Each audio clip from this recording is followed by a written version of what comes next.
safe. It kind of seems like we're not really prepared for dealing with people who might be around, possible Ebola victims. I don't know, it's kind of messing with our human rights, I think.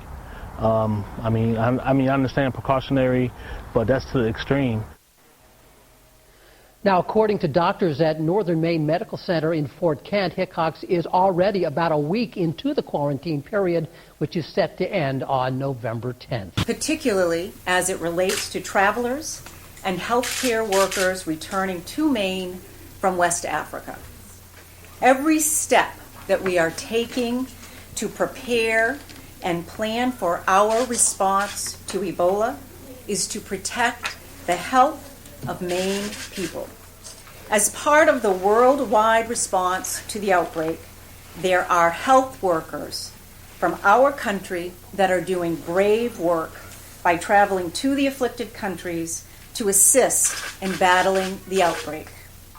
Recognizing the risk, the federal government has moved to establish screening protocols for those individuals returning to the U.S. from one of these countries. This screening has limits in its effectiveness. We know that a health worker in New York who had no known breach in his protective equipment, unfortunately, later developed symptoms and tested positive for this terrible disease. Any traveler from West Africa who comes to Maine will be monitored for at least 21 days after the last possible exposure to Ebola. This is consistent with federal guidelines. This monitoring includes daily check-ins with a state epidemiologist for any signs of a fever or other Ebola-related symptoms. If any symptoms develop, they will receive immediate medical care. We have also instituted additional protocols for ensuring that those individuals with a higher level of risk do not unnecessarily make contact with the public. These protocols include voluntary in-home quarantine for someone who was known to have had direct contact with an Ebola patient.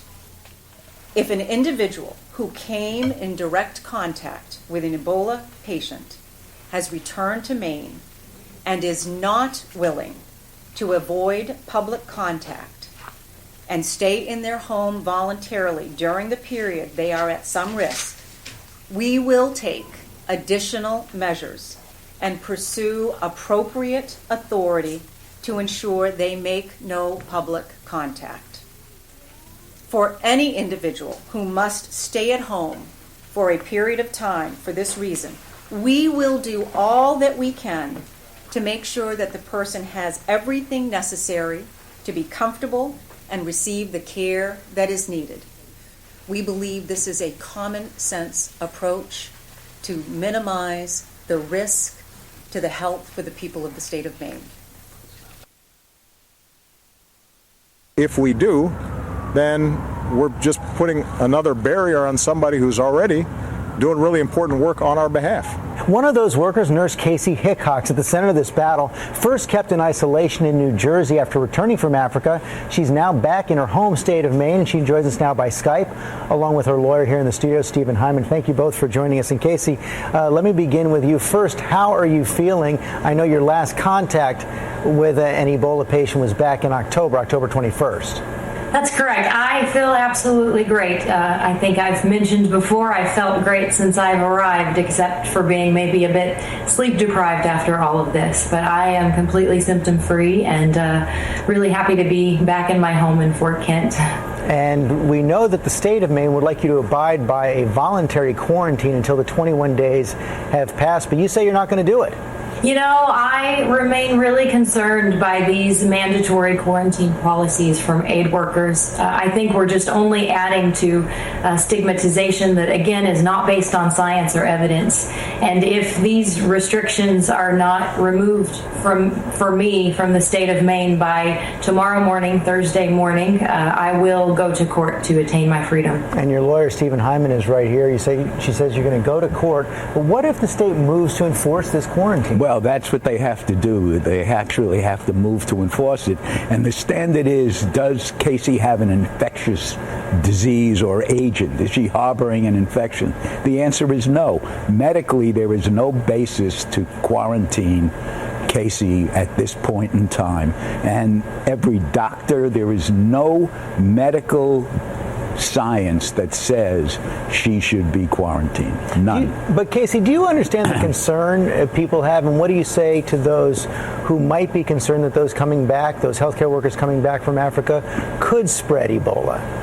You know, I don't understand. I think we really have to stick to the facts and the science. I haven't seen any science that says this is a huge risk, and I have seen science that says self-monitoring works.